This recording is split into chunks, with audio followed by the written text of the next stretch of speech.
Hello and welcome to Qsports. I am Umudu Gajaga and thank you for joining us. Coming up on the show, we're talking about the Gambia's national team coaching position, which is vacant, but it appears we are close to having a national team coach for the Scorpions. And standing by to give us an exclusive interview about that, he knows all the nooks and crannies about it, and he appears to be close to some of the information that we've not gathered yet. But Fode Mane will be joining us shortly to talk about the Gambia's national team coach's position. And we'll also be looking at the Independence Stadium because the stadium is being renovated, or if you like, using the terms of the ministry, that is remodeling of the stadium. When will it be ready? There is a phase 2 to the work, which has already begun. And according to the ministry, in 4 months, the stadium will be ready, and they expect after the second phase is ready, the Confederation of African Football will lift the ban on the stadium and Gambia will start playing matches at their home stadium. We'll also be talking about women referees, especially in the WAFU zone, that is the West Africa Football Union A, that is WAFU A, organized a female refereeing course recently, which lasted for a week.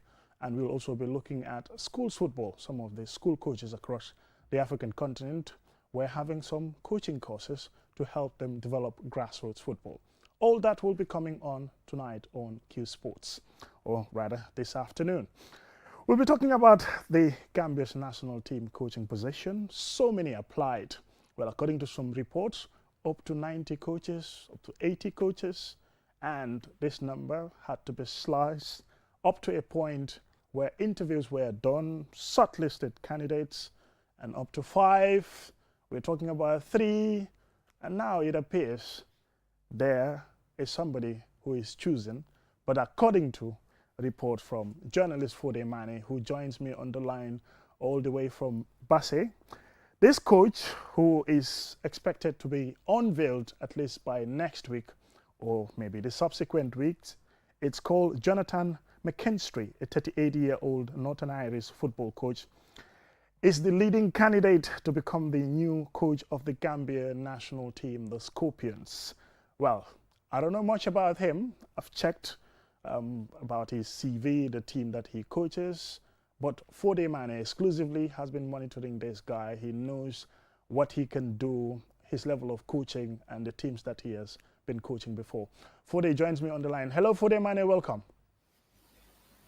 Yeah, Kajaga. Yes, Fode. Morning. Who are we talking about here? Jonathan McKinstry. Yeah, Jonathan McKinstry is the man that came on the papers a few days ago. I can say 2 days ago, you know, but he is the leading candidate to becoming the next and the new head coach of the Gambia national team. After a good number of candidates have applied, report has it that 88 candidates applied, and he is the leading candidate who now everyone is waiting for. Possibly the federation is going to announce next week. Officially, he is selected as the new head coach of the Gambia national team.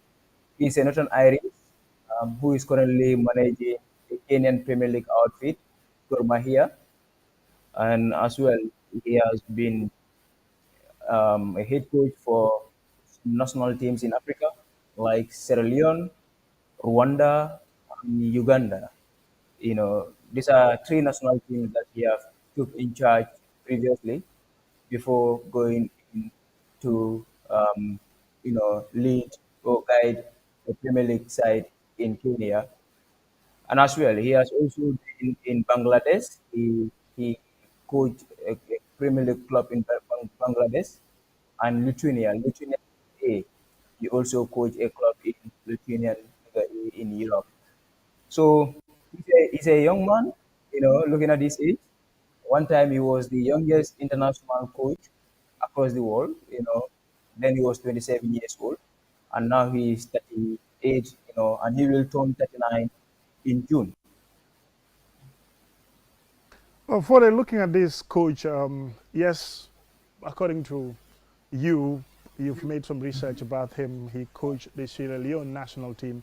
He coached the Rwanda national team. And currently in Kenya, he's one of the coaches for the Kenya's Premier League, that is Gor Mahia, one of the top teams in the Kenyan Premier League. But aside from that, what has been his record when it comes to national teams? Has he ever qualified any national team to the Africa Cup of Nations, for example?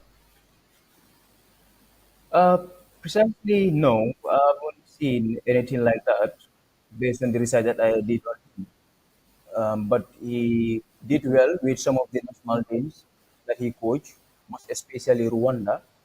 I think he was very close to guiding Rwanda to the 2017 AFCON. When he was, I think second, he was second on the qualifying group.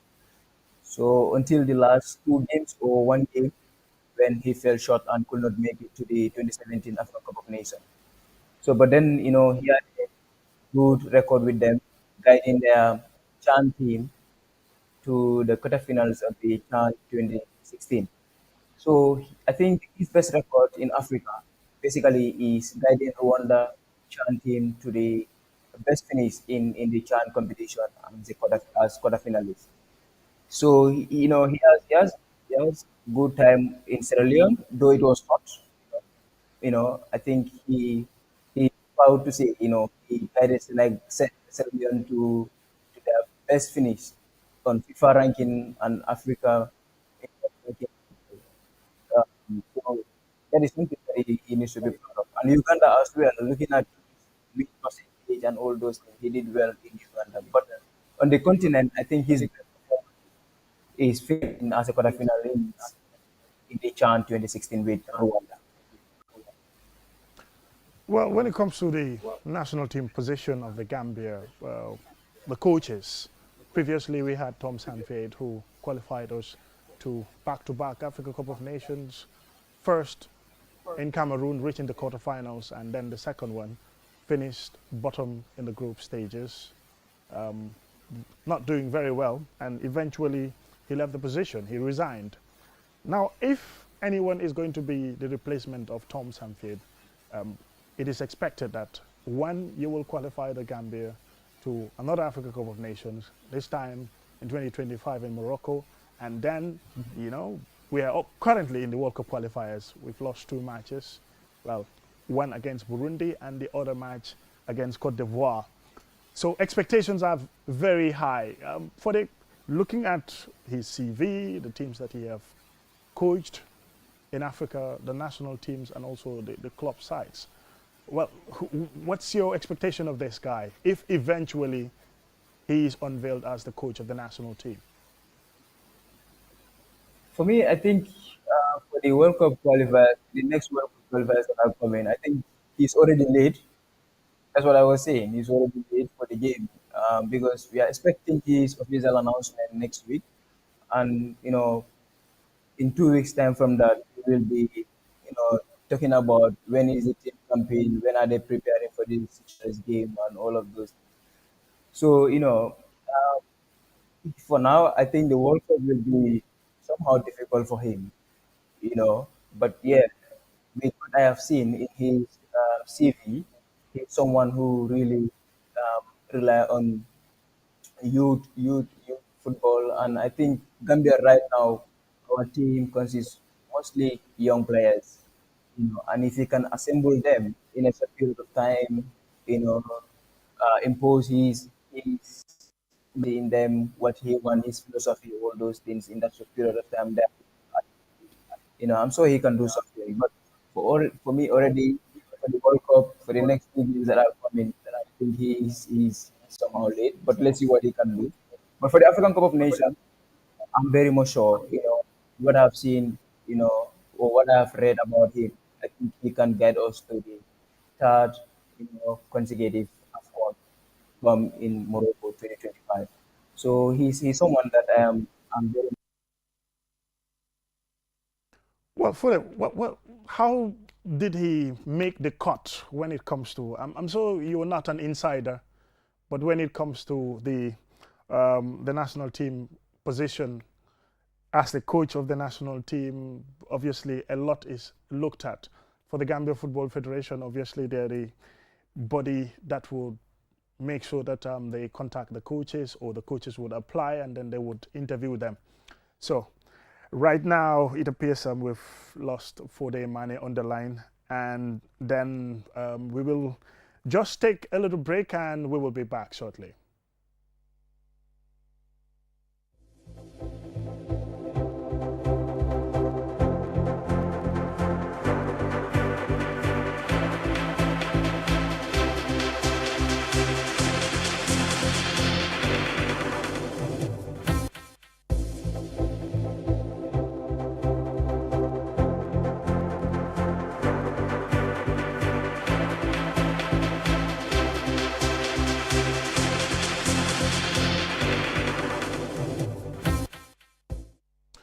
Welcome back. This is Qsports. We were talking to Fode Mane, a journalist, who is talking to us about the Gambia's national team coaching position.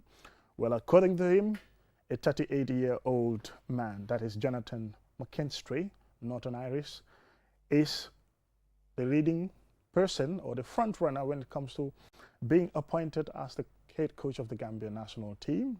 And he is expected to be in the country next week, and he is going to be unveiled. That is according to reports coming from journalist Fode Mane. He was just on the line there, and we will get him back very shortly. But for now, let's go with about issues of the Independence Stadium.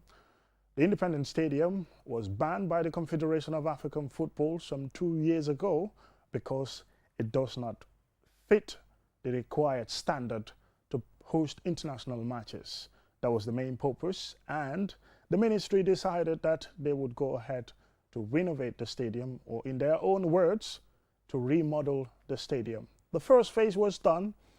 An inspector from the Confederation of African Football was in the country to assess the work done. He said, well, the work is not good enough. They would have to make some adjustments. Those adjustments include the fencing, or if you like, the wall of the stadium, the outside, the main entrance when it comes to the dressing room areas, the media center, and also the players' access areas. All those need to be worked on. Well, for the pitch, they put in a hybrid and also a grass, that is the normal Bahama grass. So the second phase has already begun. We were at the stadium sometime last week. The Minister of Youth and Sports, Bakari Baji, was there, and he gave us an update about the stadium. We got it in the report. Let's listen. After the remodeling of the first phase of the project, it was recommended that some adjustments needed to be done before the stadium can be declared fit to host international matches. The renovation of the second phase is expected to be completed by August this year. Ibu Fai, manager of the Independence Stadium, explains. But in the second phase is to have the fence that will separate the stadium from the main booth, from the main ground, which is the general ground, for people to have access to. Because we are meeting all the CAF requirements, what they have advised us to add, like the media center, the player tribune, the media tribune, the scoreboard, and some of those things, the fence. The Independence Stadium renovation work began last year, with the hope it will be completed before Gambia's final AFCON group qualifier against Congo. However, an inspector from the Confederation of African Football, CAF, who came to assess the work in July last year, recommended adjustments such as the perimeter wall, the dressing rooms, the VIP area, and the media access areas.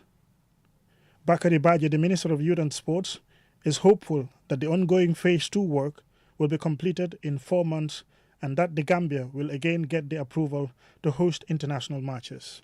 The Independence Stadium is one place that every Gambian was so much interested in. Even those who were never interested in sports have taken up the discussion of the stadium, asked a major issue, and have talked about it in multiple times, and yes, and for the right reason, because we know it's the only stadium that we have. Playing outside the country wasn't a desirable condition, but that's what we find ourselves in. But as you can see, work is progressing, has just started, and like Mr. Fai said, our anticipation is that in 4 months' time, from the period of starting, the work will be completed, and we we'll be able to bring back our matches to play at home. According to Minister Baji, work on the first and the second phase will cost around $280 million. He also noted that there will be a third phase to include the floodlights and athletic tracks, which will require more funds. The renovation alone is a good thing because, we all know we were all part of the 32 countries that were banned by Africa from hosting local matches. So, and some have worked on getting out of that zone. Gambia and some countries still remain in that list of countries that cannot host. So the fact that we're able to complete the job successfully and get out of that situation where we have to play our matches outside the country, that alone for me is a great thing for our sports, especially for our football. The Independence Stadium was built in 1983 and opened a year later. This is the first major renovation work on the facility since its inauguration, and the hosting of international matches at the stadium in 2022 for its failure to meet adequate international standards. It is hoped that after the completion of the second phase of the remodeling work, the ban will be lifted, allowing the Gambia's World Cup and AFCON qualifiers home games to be played there. Welcome back, and thank you very much if you're just joining us. It's about the Independence Stadium, and just to add onto the stadium, a bit of a history here from Tijan Masani Sise, who is a veteran journalist.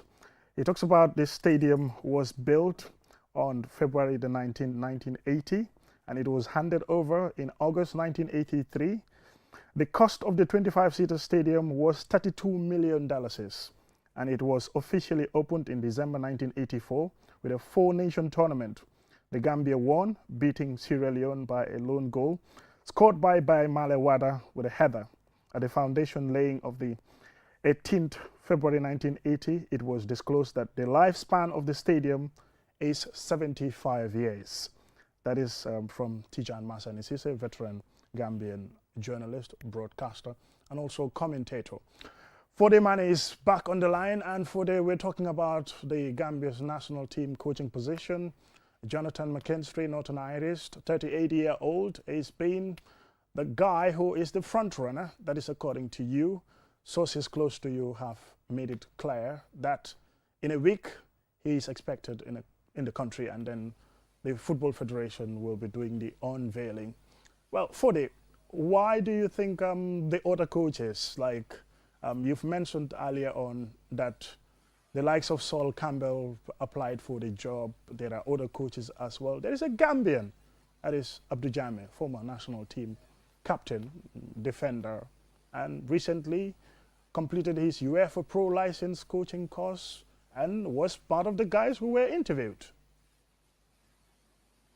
Yeah, Abdou Jammeh is the only Gambian I applied. Here we've heard about the likes of Saul Campbell, and there are other good names, who also applied. So, but talking about first Abdou Jammeh, I'm not against the idea of having a home-based coach or our ex-players, coming on, coaching the national team, which is nice. It's very great. We have seen it in our neighbors, Senegal. We have seen it in Cote d'Ivoire, the recent AFCON champions. So these are good things. But we have to look at it at another angle. The national team coaching is not just about any other coach. This come periodically. It doesn't come often like club coaching, and it asks for a lot of experience. Not because you have the papers. Also, people have to consider to say, okay, he has acquired the UEFA Pro license, he has acquired all the qualifications. So, but what exactly have you gone to make sure he get in charge or he come into the national team? Abdul, we know, he has been in charge of the under 23. He played a few games in the qualifiers for the Chan and all those things. He could not make it, and just trying to jump in to the national team. For me, I think it will be a very big risk. If I'm to advise him as a very good brother, a very younger brother, I will tell him, my brother, go and acquire more experience about coaching a national team before coming into. When it comes to football, appointing a coach is risk-taking in it itself. whether you appoint the coach Yeah, as a, the head coach of your yeah, club yeah. or your That's national team.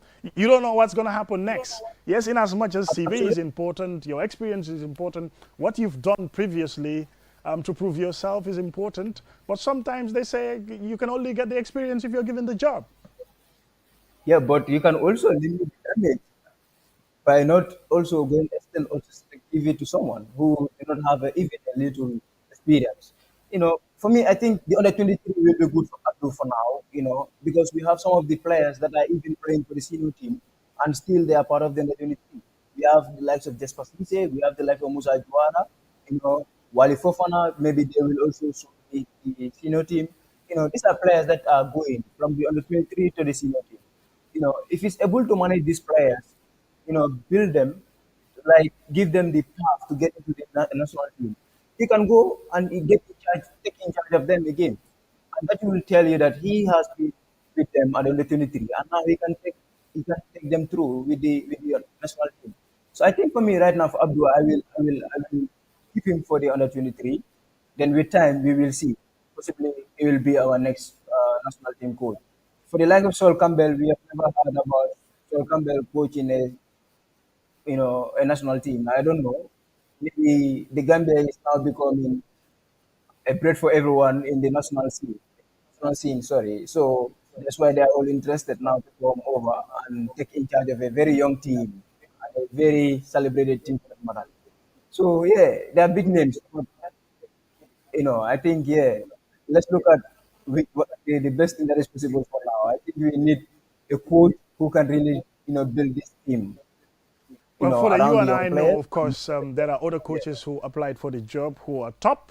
They've coached African national team sides, which, when you do the comparisons to Gambia, they've achieved more in international football, whether it's the Africa Cup of Nations, whether it's the qualifiers, or whether it's maybe even World Cup, even if they have not qualified for the World Cup, but basically they've given it a shot, maybe in terms of ranking as well. But settling in for Jonathan McKinstry, does it have to do with money also, what the Gambia can afford? Because in as much as, the football authorities would want a high-level coach for the national team, but they would also have to look at how much are we going to pay this coach, even if the Football Federation are going to be not going to be the ones to pay the coach. It's the government or through the ministry who are going to pay the coach, but the coach also, his wages matter. Yeah, yeah, yeah. I will agree with that. That is one thing I've said. I said we have to look at factors. Possibly the cheap factor also is there, and yeah, they can go for Jonathan McKenzie because they think they can afford his wages. Than the other coaches like the ones that we are here. Who have been in Africa, pushing teams to the World Cup, winning AFCONs. Maybe their CVs alone are so rich that the Gambia cannot pay them. Yeah, so they have to settle for a coach who they can, afford his wages and pay his salary. You know, I know that is one factor.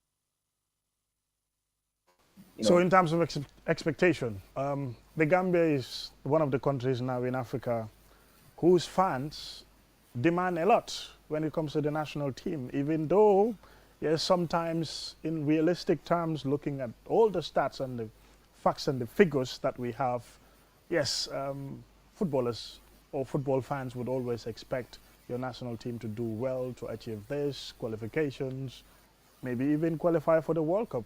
But how do the coach deal with expectations of the public? Because you need to be a very strong coach.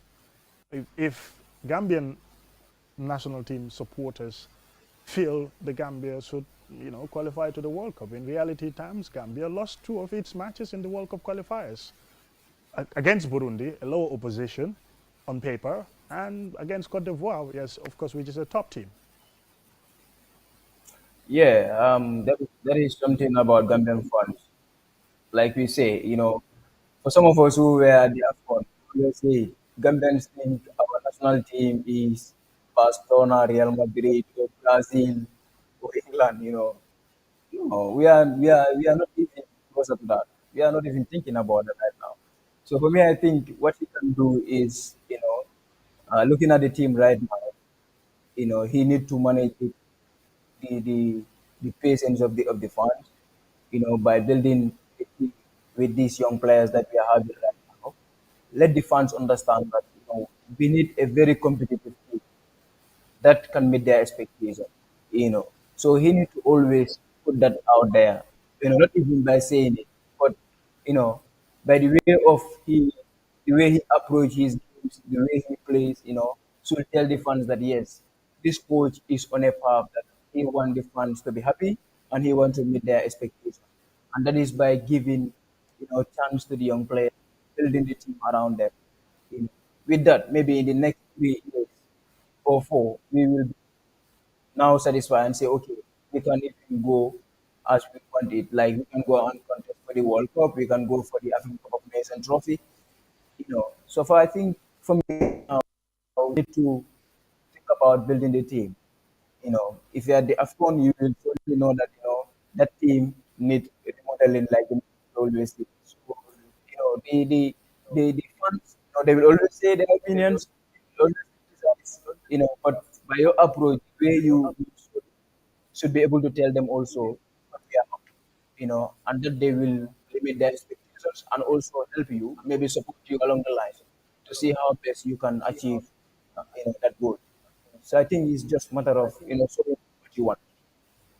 Fure, when it comes to the Gambia's national team coaching position, you and I were at the Africa Cup of Nations in Cote d'Ivoire. We've seen the former coach, that is Tom Saintfiet, with his players, managing the players, the type of players that we have. They play in various leagues across the world, in Europe, in Asia, and some of them even in Africa. Getting those players, dealing with their ego and dealing with playing for your country, the love for country, and giving your best. You and I would agree that the national team, a lot needs to change in terms of players, in terms of formation as well. But in reality terms, you have to work with the material that you have as well. Yeah. Um, the honesty is that if we were the AFCON, we will know the team that is in that national team. You know, by the look of things, you would even realize there's division between the players. And that is the first thing any coach that is coming should work on to make sure the team is united. They have one vision and they see the country as one. That is something that is within the team.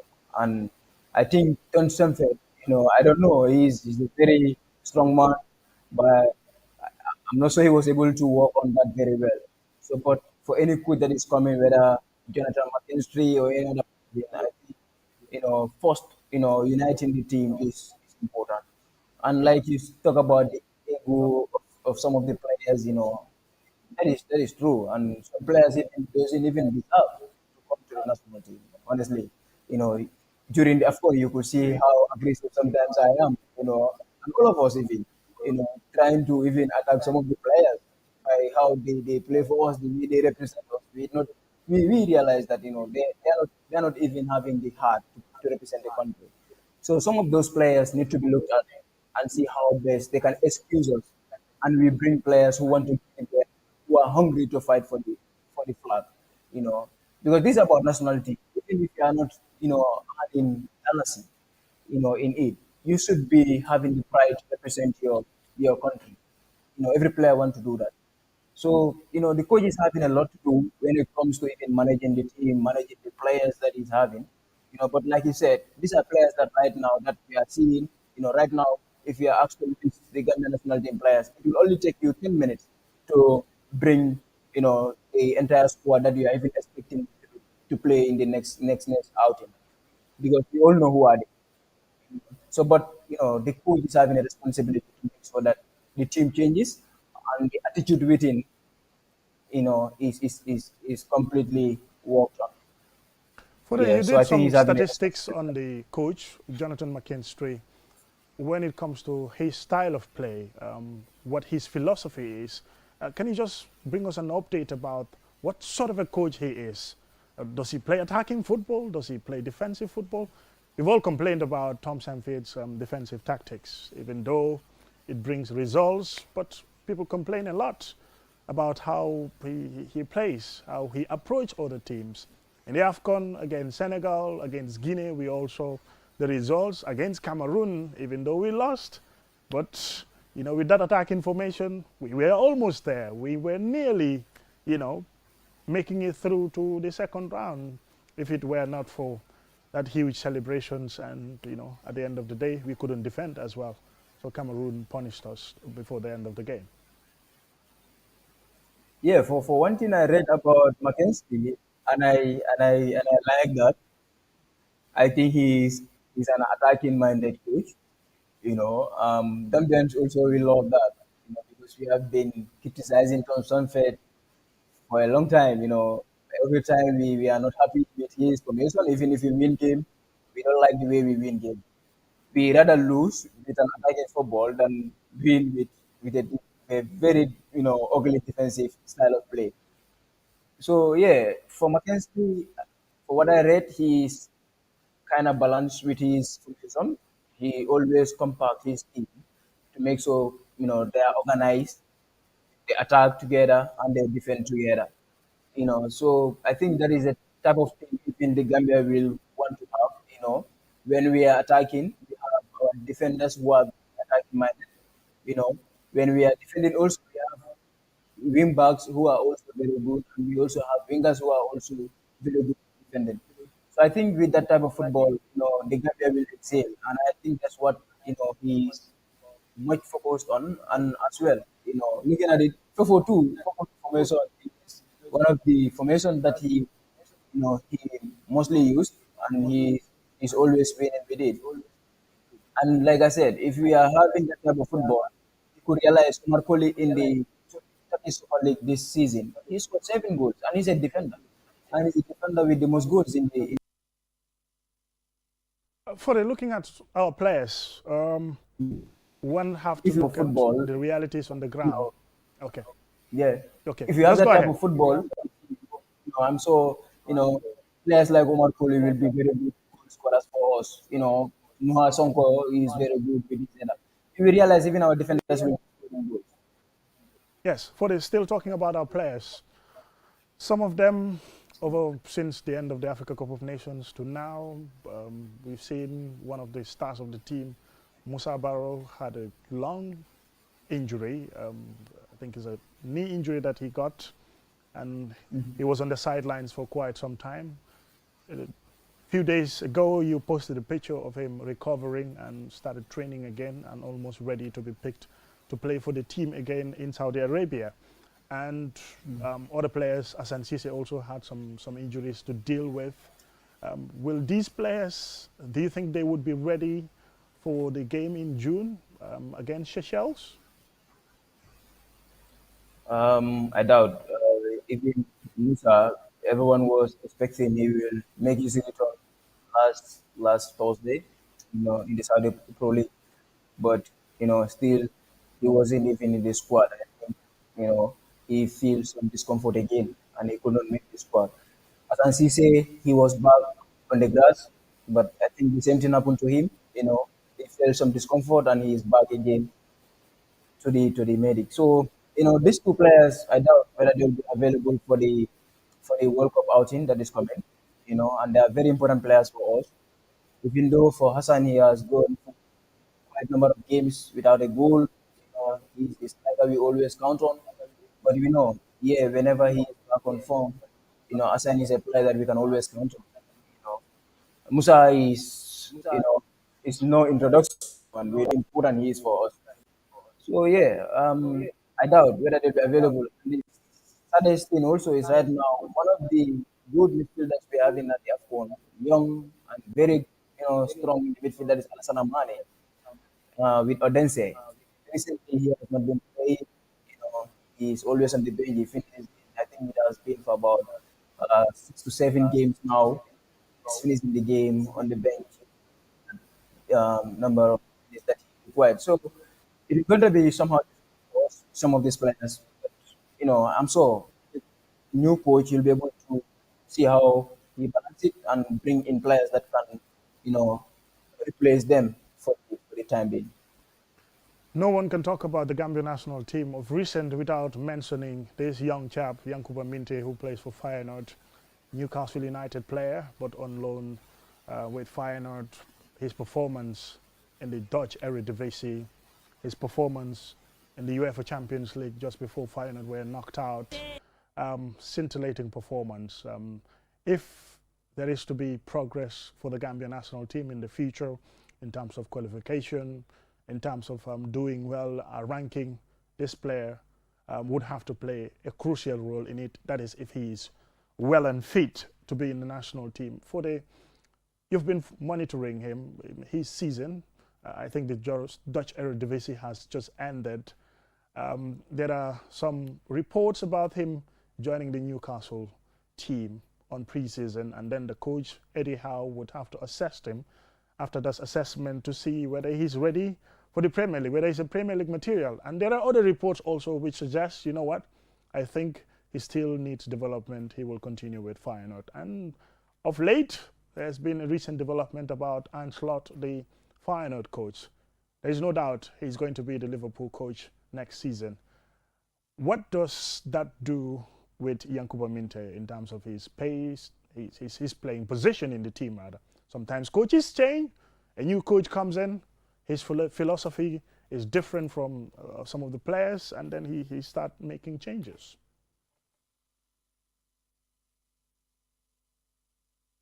Performance this season, you know, gives him that recognition that every day he's on the papers. Every day there's a report about him. Even yesterday I was reading, Especially the Eddie Newcastle Howe. Chronicle. Exactly. So Eddie Howe is saying, we bring him for the preseason and then send him back on loan to Feyenoord. So these are all news that we cannot confirm right now whether it's going to happen or not. But this is a player that every Gambian is impressed about. He's putting our name there with his performance, with the way he plays. No, Yankuba is going to be an exceptional player for the continent and for the world. We'll see.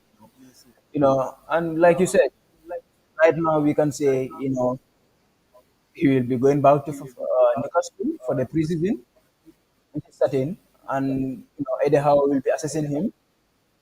Possibly he will retain him, he will keep him, and see what he can do for him next season in the APL.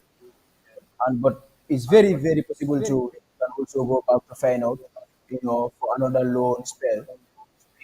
The other news is that the coach that he has been with in Feyenoord, Slot, is moving to Liverpool. And what the Chronicle and other outlets are reporting is that Slot could bring him in Liverpool to be the possible replacement for Mo Salah, who everyone is thinking will be leaving next summer, possibly going to Saudi Arabia. And if that happens, I think Slot will be considering very well. Maybe if you have his wish list, Yankuba Mente will be one of those players that he will be putting there to see who is going to replace Mo Salah for him in Liverpool. Because we know how he has changed the way the boy plays. He changed a lot in the boy comparing the start when he just came to Feyenoord. He complained a lot about him at the start, about his decision making, about his but yeah, he continued helping the boy. He developed. And recently, we have seen he went for about 4 games. He was scoring or assisting. I think he has 9 goals. 4 assists or 5 assists. I think so which is very good numbers for a youngster like him in a league like Eredivisie. So anything could happen in the summer regarding Yankuba.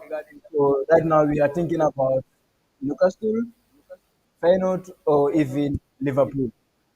I think any of these three will be great for the boy.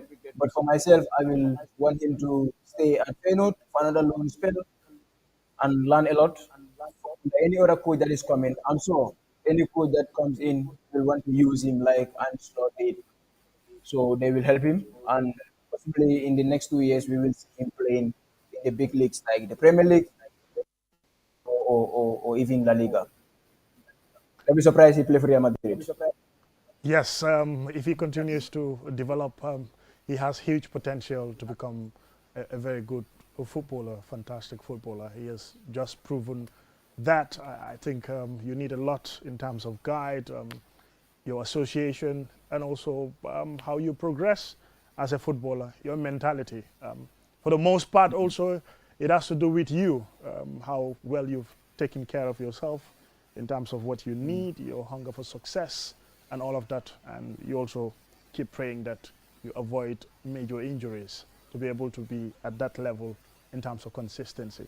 Fode, just on a final note, let's talk about Jonathan McKinstry. Expected to be unveiled at some point. You've already started seeing reactions. You are a social media person. Whenever you make posts about him, the type of coach he is, his age, and then his experience, the reaction. What do you expect from the Gambian public in terms of if he's finally unveiled? Yeah, I think I did some few posts about McKinstry.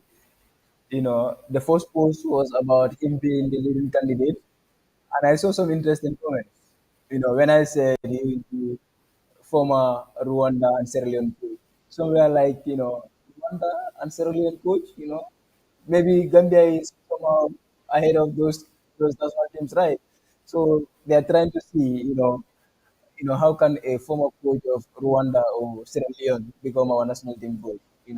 So, but when I came up with, some of his track records, what he did with some of those national teams, some of them are now seeing positive comments. Some are even tweeting, let's give him a chance, let's see what he can do. Some are saying he's having impressive statistics, and that's why he can help the national team. So it's about the track record. You know, but I'm sure Gambian fans are going to welcome the news, of him becoming our next national team. And the rest is to see, what he can bring to us. But for now, I think what they have seen, they are impressed, and they will want him to become the next coach of the school, and they will surely love what he will bring to the table. Well, for the money journalists, thank you very much for your time and giving us an update about the expected coach of the Gambia national team, Jonathan McKinstry, Northern Irish, 38-year-old, current coach of Gor Mahia, Kenya Premier League team. Thank you very much for your time. Thank you. Yes, it's a pleasure. I was talking there to journalist Fode Mane, who's been monitoring the Gambia's national team coaching position. He has some impeccable sources who gave him information about who is going to be the Gambia's next coach, and he's almost certain that this guy is going to be unveiled. Jonathan McKinstry, 38-year-old. He's Northern Irish, and he's been coach of other national teams like Sierra Leone, Rwanda, and currently the coach of Gor Mahia, that is a Kenyan Premier League team. For now, let's talk about some women's refereeing training in Africa, and this one was hosted in the Gambia. Women's referees organized by the West Africa Football Union Zone A, and that Zone A, that's WAFU A. The president of WAFU A is at the same time the president of the Gambia Football Federation, Lamin Kababajo. The training was held. It was for 5 days. Let's get the report on it. 18 women referees from 9 member associations are undergoing a week-long refereeing training course to increase capacity of match officials to advance the development of the game in the region. The training involves both theory and practical exercises on the laws of the game and its interpretation. Lamin Kababajo is the president of WAFU A and of the Gambia Football Federation. You could have had so many other activities. It could be competition, it could be training in many other areas, but starting it with referees couldn't have been more appropriate. I have personal passion for refereeing, and I have so much of belief and respect for refereeing. Members of the refereeing family in Gambia will always recall, I will always say, there is no football or soccer without refereeing. Strengthening the capacities of referees is seen as a key pillar in the development of football across Africa. Fatou Gueye, a member of CAF and WAFU A refereeing committee, says it is time to build the capacities of referees in the region, whose aim is to strengthen the capacity of women referees in the zone for better representativity in the elite refereeing of CAF and FIFA. One of the beneficiaries in the training is Aissatou Touré, a FIFA referee who officiates matches in both the male and female leagues in the Gambia. She says she has high expectations of the training. We are here to learn things that are, the loss of the game is being amended. And here we are not lucky to have international instructors, but here we have Dewey, the director of referee competition department in CAF, and we have Fatou Gueye also from CAF. So we are hoping to get more things in them. Normandes Desiree Doué, CAF head of refereeing and football technology, advises the referees. Dear referees, you are given a very big opportunity, not just to learn, but also to show your qualities. And you are lucky because you will spend 1 week with the head of refereeing of CAF. So you will not find a better person to see and to take note of what you are able to do. So you have to grab this opportunity. It's not coming every day. Some of the most contentious decisions in football are taken by referees. Technology like the video assistant referee, or VAR, was introduced to help ease match-changing decisions. As demonstrated in this video, the offside rule is being looked at. Even the introduction of VAR and other technology, officiating football matches is not an exact science. However, to keep up with the changing times and trends of the modern game, training of these... Well, that's it for Qsports this afternoon. Thank you very much for watching. Join us next week at the same time and have a pleasant afternoon. Bye.